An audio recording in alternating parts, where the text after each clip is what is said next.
하나님께서 유결하신 말씀은 사도행전 4장 23절로 31절까지 있는 말씀입니다. 성령의 기도와 역사, 성령의 기도와 역사라고 하는 제목으로 하나님 말씀 대하기를 원합니다. 여러분, 인간도 동물에 속한다고 생각하십니까? 물론 인간에게 동물성이 있다라는 사실을 전혀 부인할 수는 없을 것입니다. 그런 의미에서 인간도 동물에 속한다 이렇게 대답할 수 있을 거예요. 그러나 성경적 가치관에서 볼 때 인간은 동물과 분명히 차별이 되는 존재라는 것입니다. 그렇다면 어떤 면에서 인간은 동물과 차별되는 존재일까? 저는 두 가지 면에서 인간이 동물과 다르다 이렇게 생각합니다. 첫 번째로 인간은 생각할 수 있다는 점이고, 두 번째 인간은 기도할 수 있다는 것입니다. 그래서 어떤 신학자는 생각할 줄 알고 기도할 줄 아는 것이 인간의 인간다움의 증거이다 이렇게 말하기도 했어요. 만일 어떤 사람이 생각하지 아니하고 인생을 살아가고 있다면 그를 가리켜서 사람답지 않은 사람이다 이렇게 이야기할 거예요.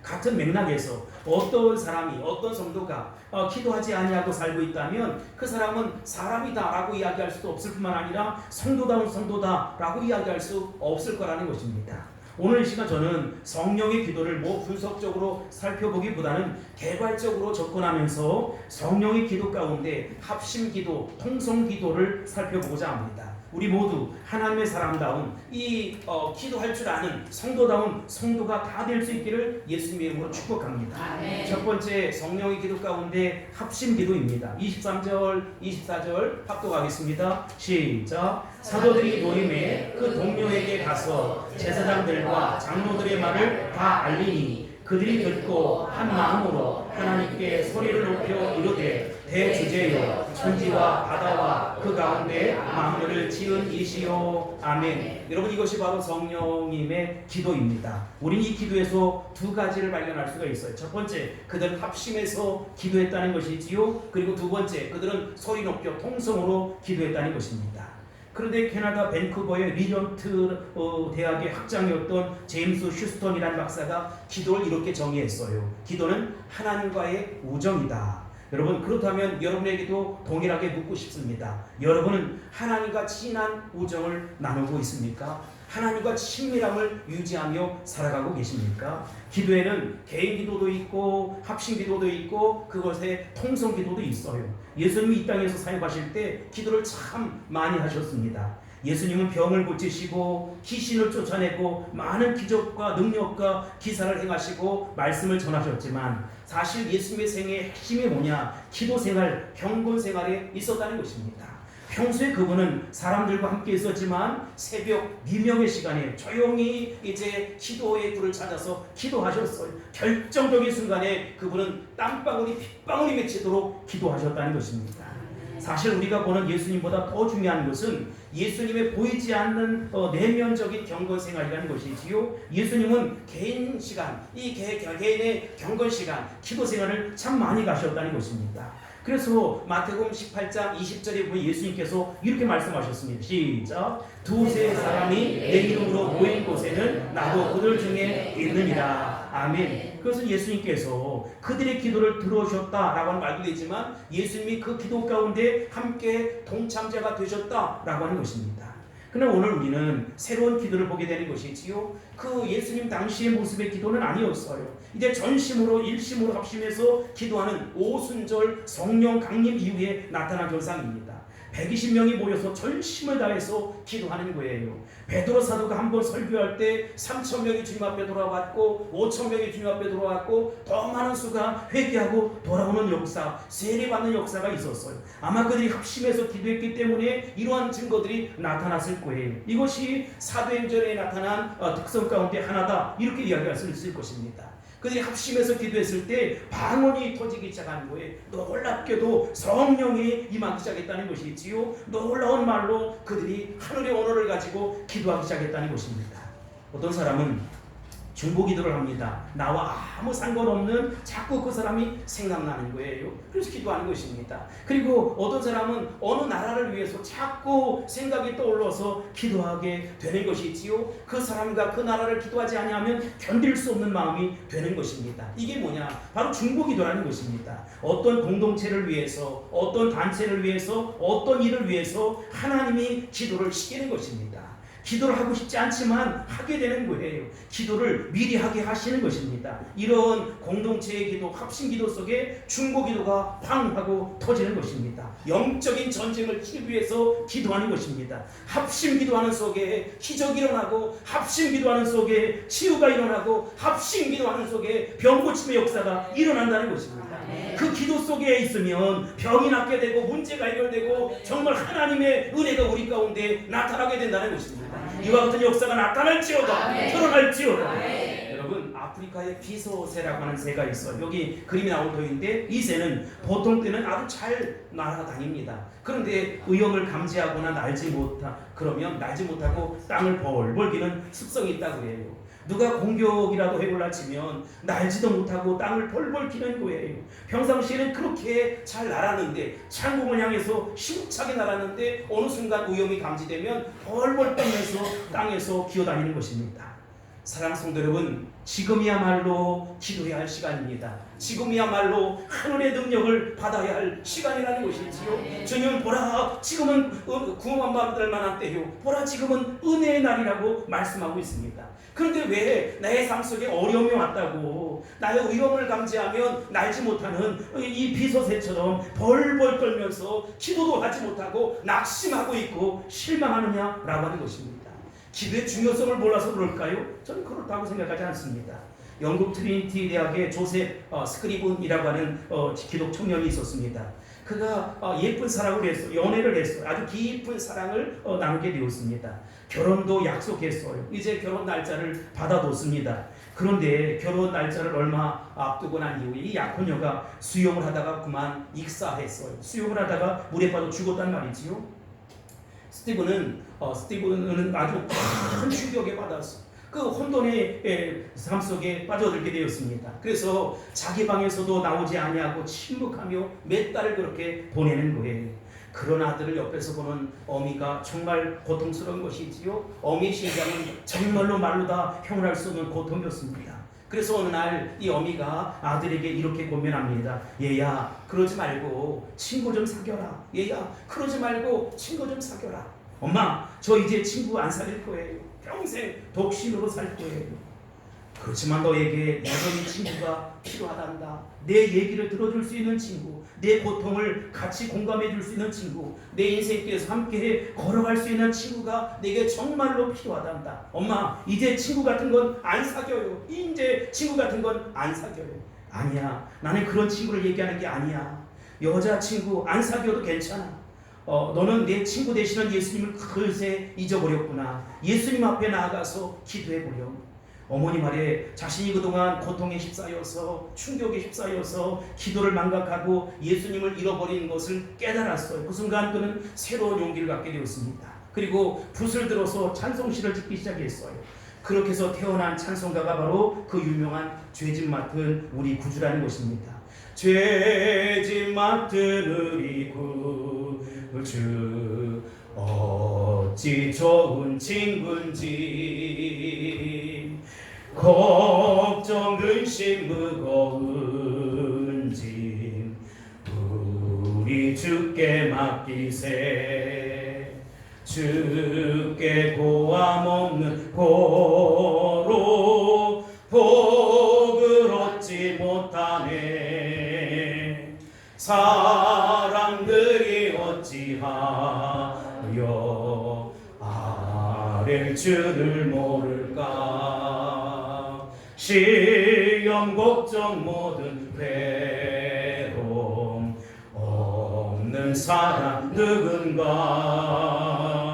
부질없이 낙심 말고 기도드려 아뢰세. 이런 진실하신 친구 찾아볼 수 있을까. 우리 약함하시오니 어찌 아니하릴까.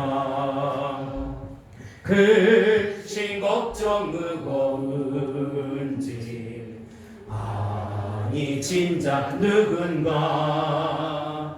피난처는 우리 예수 주께 높들이세.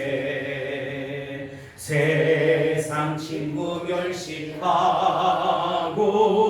너를 조롱하여도 예수 품에 안기어서 참된 위로받겠네. 아멘. 여러분, 왜 기도하지 않습니까? 기도의 필요성을 느끼지 못해서 그런 것이지요. 이제 주님께서 기도에 대한 갈증을 회복시켜 주기를 주님으로 축원합니다. 축복합니다. 회복될지어다. 여러분, 시편 기자의 고백을 들어보세요. 시편 42편 1절입니다. 시작. 하나님이여, 사슴이 시냇물을 찾기에 갈급한 같이 내 영혼이 주를 찾기에 갈급하니이다. 아멘. 여러분, 영혼에 갈증이 있는 사람이 영적으로 건강한 사람입니다. 그런데 반대로 갈증을 잃어버리면 우리의 영혼은 자꾸 침체 속에 빠져가게 되고 어두운 상태 속에 놓이게 된다는 것입니다. 시편에는 또 다른 말씀이 있어요. 시편 119편 131절입니다. 시작. 내가 주의 계명들을 사모함으로 내가 입을 열고 헐떡였나이다. 아멘. 하나님에 대한 목마름, 하나님에 대한 헐떡거림, 주님께서 저와 여러분에게 이 기도의 필요성을 다시 한번 회복시켜 주시기를 주님으로 축복합니다. 아멘이신가요? 아멘. 두 번째, 성령의 기도 가운데 통성기도입니다. 그들은 소리를 높여 하나님 앞에 기도했어요. 합심으로 기도하다 보니까 그들의 점점 소리가 높여지기 시작했습니다. 이것은 머리로의 기도가 아니라 30cm 밑에 있는 가슴으로의 기도라는 것이지요. 성령의 기도입니다. 아무나 소리를 높여 기도할 수 있다고 생각하십니까? 그렇지 않아요. 하고 싶어도 되는 게 아니라는 것입니다. 우리는 언제 소리를 높이게 됩니까? 너무나 감당할 수 없는 기쁜 소식을 접했을 때 우리는 환호성을 울리는 것이지요. 사람이 너무 좋으면 소리를 버럭버럭 지르면서 공중공중 뛰고 춤을 추게 되는 것입니다. 반대로 슬픔이 극에 달해도 소리를 버럭버럭 지르는 것이지요. 예를 든다면 부모님이 돌아가셨을 때, 자기 자식에게 불의의 사고가 났을 때 목을 놓고 우는 것이 인간의 본능이라는 것입니다. 급한 일이 있을 때도 우리는 소리를 버럭버럭 지릅니다. 다리가 부러지고 피가 나는 그 상태 속에 응급 사태가 놓여있을 때 여러분, 병원에 가서 친찰권을 끊겠습니까? 그렇지 않다는 것이지요. 그저 손살같이 응급실로 달려가는 것입니다. 인생의 벼랑뒤에 서 있는 사람이 있습니다. 모두 점잖게 앉아있지만 마음속에는 인생의 벼랑뒤에 서 있는 삶이 여기 있을지 모른다는 것이지요. 오늘 죽느냐 사느냐, 내 사업이 오늘 망하느냐 안 망하느냐, 이것 때문에 초조금이 되어 있는 사람이 있다는 것입니다. 이런 사람들이 어떻게 점잖게 예수를 믿을 수 있겠느냐 이 말이지요. 소리 지르지 아니하면 견딜 수 없게 된다는 것입니다. 그런 사람들은 정말로 산에 가서 나무 뿌리라도 몇 개 뽑아서 너무 다급하고 급하니까 하나님 나를 도와주세요, 하나님 나를 불쌍히 여겨주세요, 몸부림친다는 것입니다. 이 사람들은 하나님의 사건이 너무 놀랍고 충격적이기 때문에 이제 초대교회 성도들은 소리를 버럭버럭 질렀어요. 여러분에게도 이런 하나님, 이런 성령님을 경험하고 체험할 수 있게 되길 바랍니다. 우리 중에는 아직도 소리 지를 필요가 없을 정도로 성령을 경험하지 못하고 체험하지 못한 사람이 있을 수 있습니다. 어제가 오늘이고 오늘이 내일이고 그저 일평생 그렇게 졸듯이 살아가는 것입니다. 교회에 왔다리 갔다리 하면서 살아가는 것이지요. 그것이 진정으로 여러분을 변화시킬 수 있다고 생각하십니까? 그렇게 뜨뜻미지근하게 신앙생활해도 괜찮다고 생각하십니까? 그것은 여러분을 변화시킬 수 없다는 것입니다. 초대교회가 확장하듯이 성령의 사람들은 생각이 끊임없이 확장되어 나가기 시작했어요. 성령 받은 사람들은 한 곳에 머무를 수가 없었다는 것입니다. 안주할 수가 없었다는 것이지요. 내가 가진 것 진 것 없음에도 불구하고 주고 싶고 나누어 주고 싶고 가서 도와주고 싶은 것입니다. 성령의 생각이 우리 안에 너무나 강렬하게 나타나니까 그렇게 하는 것이지요. 여기 이 땅에서 평안하고 안전하고 행복하고 즐겁게 사는 것이 하나님의 뜻이 아니라는 것이지요. 여러분, 우리가 그렇게도 살아야겠지만 우리가 폭발해서 금곡동으로 남양주로 경기도로 대한민국으로 세계민족과 열방으로 하나님 나라 선교 완성이 이루어져야 된다는 것입니다. 그것이 되든지 안 되든지 그건 중요하지 않아요. 우리의 마음, 자세, 태도가 중요하다는 것입니다.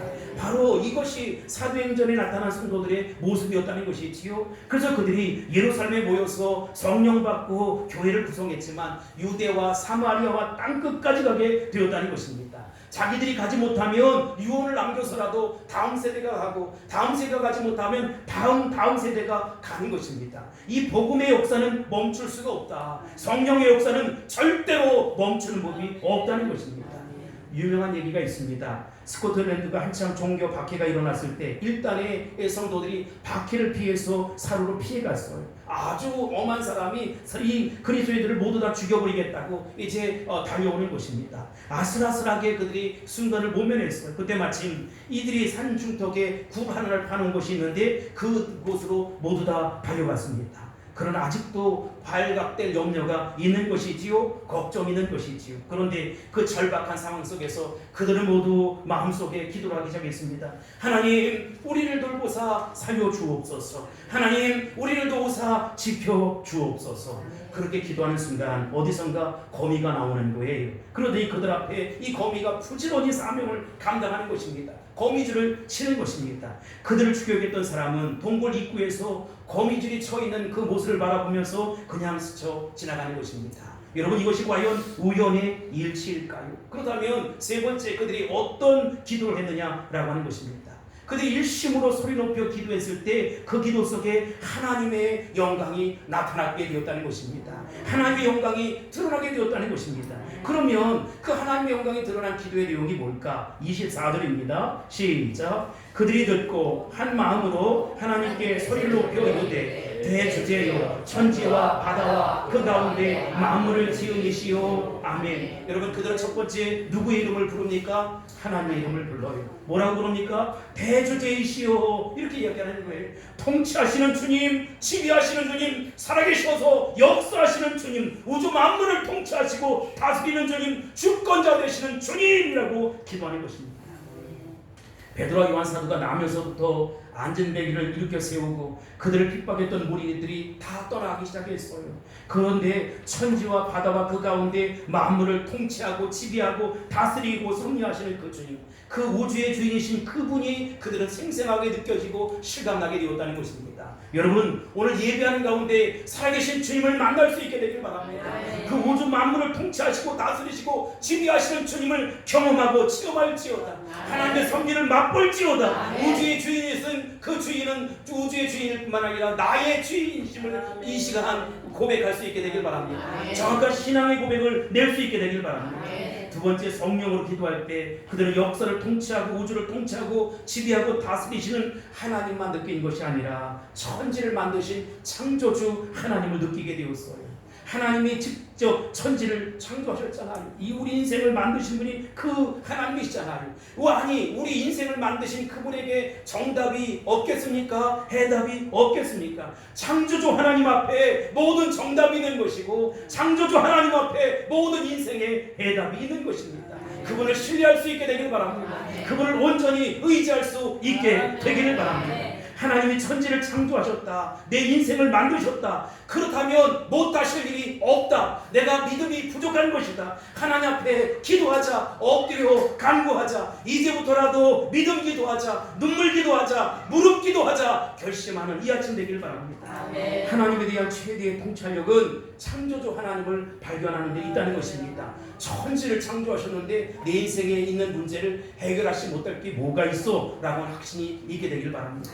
세 번째, 그들이 인식했던 하나님은 성령으로 미리 말씀하신 하나님이셨다는 것입니다. 25절 26절입니다. 시작. 또 주의 종 우리 조상 다윗의 입을 통하여 성령으로 말씀하시기를 어찌하여 열방이 분노하며 족속들이 호사를 경영하는고 세상의 군왕들이 나서며 관리들이 함께 모여 주와 그의 그리스도를 대적하도다 하시니로소이다. 아멘. 우리 하나님은 다윗의 입을 통해서 성령으로 미리 말씀하여 우리에게 보여준 바 된 그 하나님이라는 것입니다.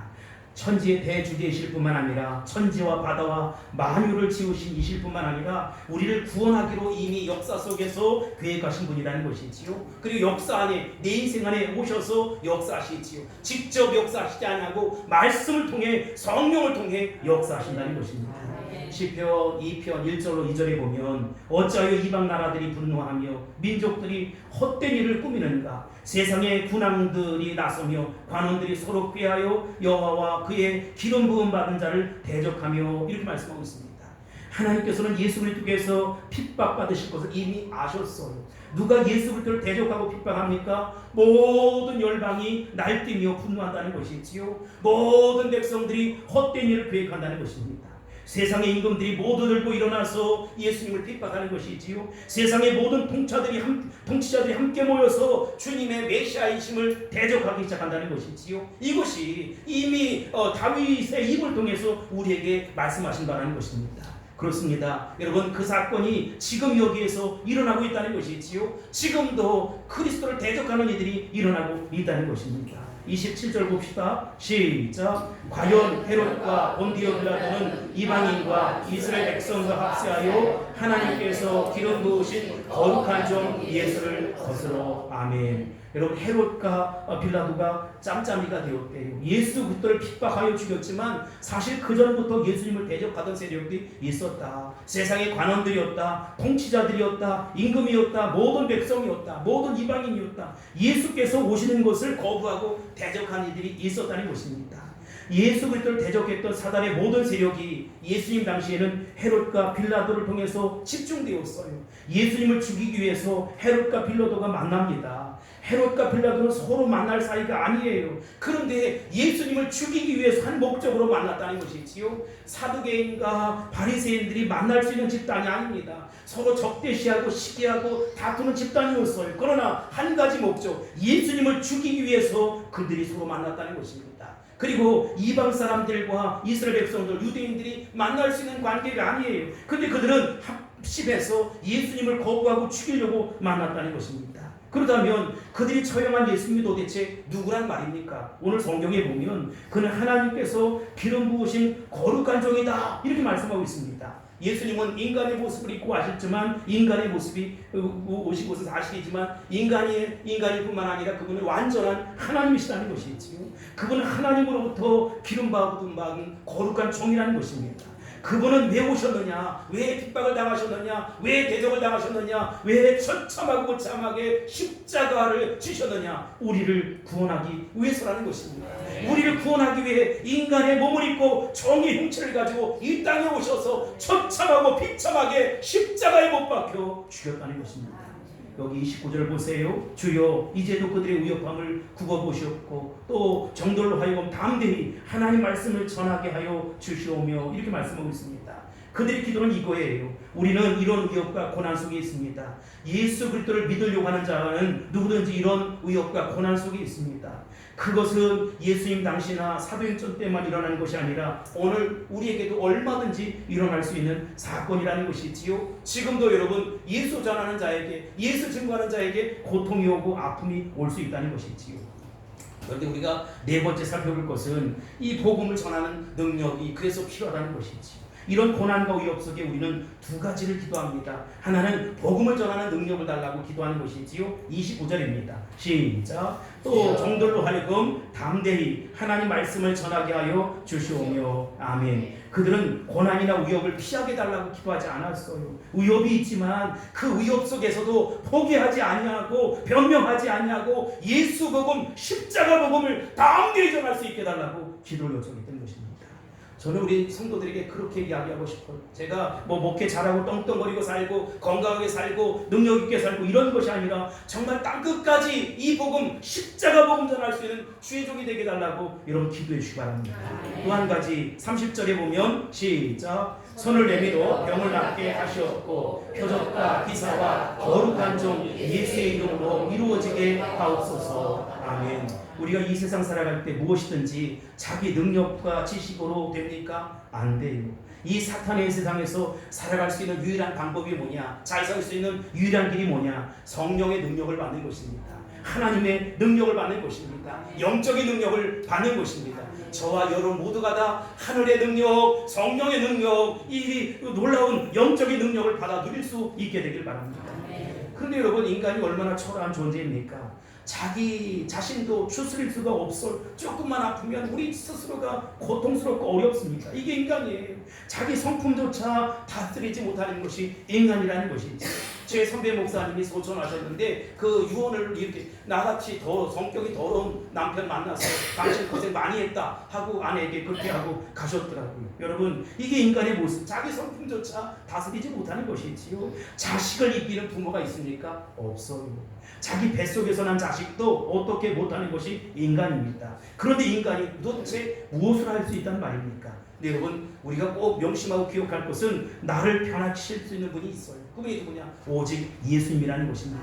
이 세상을 싸워 이길 수 있는 능력은 우리가 배운 지식이 아니에요. 명예가 아니에요. 어떤 포지션이, 위치가, 권력이, 권위가 아니라는 것입니다. 우리가 이 세상에서 살 수 있는 유일한 힘은 어디에서 와야 하느냐? 출처가 하늘에서부터 와야 한다는 것입니다. 하나님으로부터 와야 한다는 것입니다. 우리의 영적인 힘을 받아야 하나님 앞에 능력 있고 권세 있는 삶을 살 수 있는 것이지요. 여기 사도행전에서는 그 능력이, 병 고치는 은사가, 기사와 표적이 어떻게 표현되느냐? 하나님이 이 땅에 예수님을 보내실 때 그 능력을 부어주셨다는 것이지요. 여러분, 우리에게 있어서 그런 능력이 모두 고스란히 날 수 있게 되길 바랍니다. 마태복음 10장 1절 봅시다. 시작. 예수께서 그의 12 제자를 부르사 더러운 귀신을 쫓아내며 모든 병과 모든 약한 것을 고치는 권능을 주시니라. 아멘. 예수께서 12 제자를 부르셨어요. 그리고 더러운 귀신을 쫓아내며 모든 병과 모든 약한 것을 고치는 권능을 주셨다. 예수님은 제자들을 전도라 보낼 때 돈을 주지 않으셨어요. 그런데 많은 사람들이 돈으로 전도하려고 합니다. 예수님은 제자를 보내실 때 지식을 주지 않으셨어요. 그런데 성경 지식이 없어서, 선한 지식이 없어서 전도를 못하겠다 이렇게 이야기하는 사람들이 있어요. 그렇지 않아요. 오히려 지식이 많으면 지식에 덮여서 갈등하다가 아무것도 못하는 것이지요. 지식이 많은 사람은 행동력이 없는 것입니다. 예수님은 그들에게 어떤 방법이나 어떤 제도나 어떤 프로그램을 통해서 전도하라 이렇게 말씀하신 바가 없어요. 예수님은 그들에게 귀신을 쫓아내는 능력을 주셨다는 것입니다. 모든 병과 약한 것을 고치는 능력을 부어 주셨다는 것입니다. 그것이 영원무령의 놀라운 능력으로 나타났다는 것이지요. 여러분, 이 능력을 경험할 수 있게 되길 바랍니다. 이 반능력을 받아 누릴 수 있게 되길 바랍니다. 마가복음 10장 16장 17절 18절 읽읍시다. 시작. 있는 자들에게는 이런 표적이 따르니 곧 그들이 내 이름으로 귀신을 쫓아내며 새 단어를 말하며 뱀을 집어 올리며 무슨 독을 마실지라도 해를 받지 아니하며 병든 사람에게 손을 얹은즉 나으리라 하시더라. 아멘. 여러분에게 이런 능력이 나타날지어다. 이런 능력이 임할지어다. 내 기도가 아니라 하늘의 기도를 할 수 있게 되길 바랍니다. 성령의 기도를 할 수 있게 되길 바랍니다. 그렇게 되기를 선포합니다. 마지막으로 합심해서 기도할 때 성령의 역사가 나타난다는 거예요. 우리는 고난을 이기는 두 가지 비결을 발견하게 됩니다. 고난을 어떻게 이기느냐? 첫째, 말씀에 대한 담대함을 갖는 것입니다. 그리고 두 번째, 영적인 능력을 받아 누리는 것이지요. 그들이 합심해서 소리 높여 통성으로 기도하자 어떤 일이 벌어졌습니까? 31절입니다. 시작. 빌기를 밤에 모인 곳이 진동하더니 우리가 다 성령이 충만하여 담대히 하나님의 말씀을 전합니다. 아멘. 여러분, 기도를 마치니까 모인 곳이 어떻게 했대요? 진동했대요. 지진이 일어났대요. 나는 실제로 진동이 있었다고 믿어요. 집이 흔들렸습니다. 이것이 바로 성령의 역사였다는 것이지요. 여러분들이 기도하면 집이 흔들릴 수 있게 되길 바랍니다. 지진이 일어나는 것처럼 놀라운 역사가 일어날 수 있게 되길 바랍니다. 정말 굳은 마음들에 사람들이 다 흔들릴 수 있게 되길 바랍니다. 이것이 합심 기도하는 그 놀라운 능력이라는 것이지요. 그 후에 그들이 어떻게 되느냐? 모두 성령 충만해졌고 담대히 나가서 십자가의 복음, 생명의 복음을 전하기 시작했다는 것입니다. 할렐루야. 저는 이런 공식이 오늘 우리 교회 모든 성도들에게 임할 줄로 확신합니다. 우리가 합심해서 통성으로 기도하면 방언이 터지게 되고 찬양의 놀라운 역사가 일어나게 되고 중보기도의 능력이 나타나게 되고 영적인 전쟁에서 모두가 승리하는 승리자가 된다는 것입니다. 주여, 우리에게 담대함을 허락해 주옵소서. 복음을 부끄러워하지 아니하고 담대히 전할 수 있도록 역사해 주옵소서. 우리를 유혹하는 모든 세력들은 나사렛 예수 이름으로 결박당할지어다. 끊어질지어다. 떠나갈지어다. 무너질지어다. 주님을 온전히 신뢰하고 의지하며 나아갈 수 있게 되기를 바랍니다. 최근에 후배 목사님이 저에게 이런 질문을 했어요. 목사님, 요사이 한국교회가 코로나19로 인해서 교회뿐만 아니라 가정들이 다 어려운데 한국교회가 계속 살아남을 수 있을까요? 6만 교회가 12,000교회가 문을 닫았대요. 이런 얘기를 하는 것이지.